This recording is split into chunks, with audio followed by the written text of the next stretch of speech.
Je crois que pour les prestataires et les patients, cela signifie exactement de transformation numérique, d'avoir un dossier patient informatisé, intégré, et de pouvoir disposer de toutes les informations pour traiter le patient.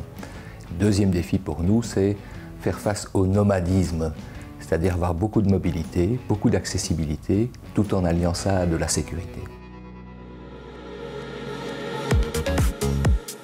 En termes de communication au niveau des différents intervenants, Epicura était basé sur différents centraux téléphoniques et sur une technologie DECT qui devenait de plus en plus obsolète. Et donc on se retrouvait avec des équipements qui étaient trop vieux, qui ne pouvaient pas communiquer entre eux, et une mobilité entre sites qui était compliquée, puisque un médecin avait un DECT sur un site, un DECT sur un autre site, et parfois même un troisième DECT sur un troisième site. Et donc, quand on voulait joindre un médecin ou un collaborateur dans l'hôpital, il fallait savoir d'abord où il était, avant de pouvoir l'appeler, puisqu'il avait un numéro différent. Et dans ce cadre-là, Proximus est venu avec une solution leader du marché qui est Avaya.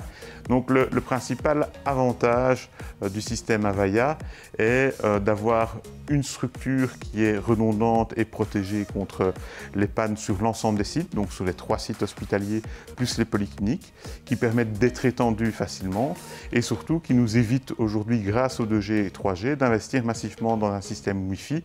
Et comme ça, on a des personnes qui sont joignables quelque part, quel que soit le site, et on a transcendé les murs de l'hôpital puisque la communication est valable partout.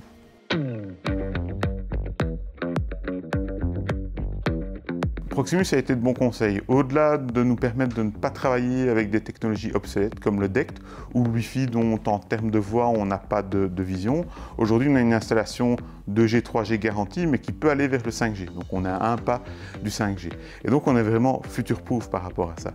Et d'ailleurs d'autres opérateurs institutionnels décident de changer leur système propriétaire vers un réseau de type 2G, 3G et 5G data.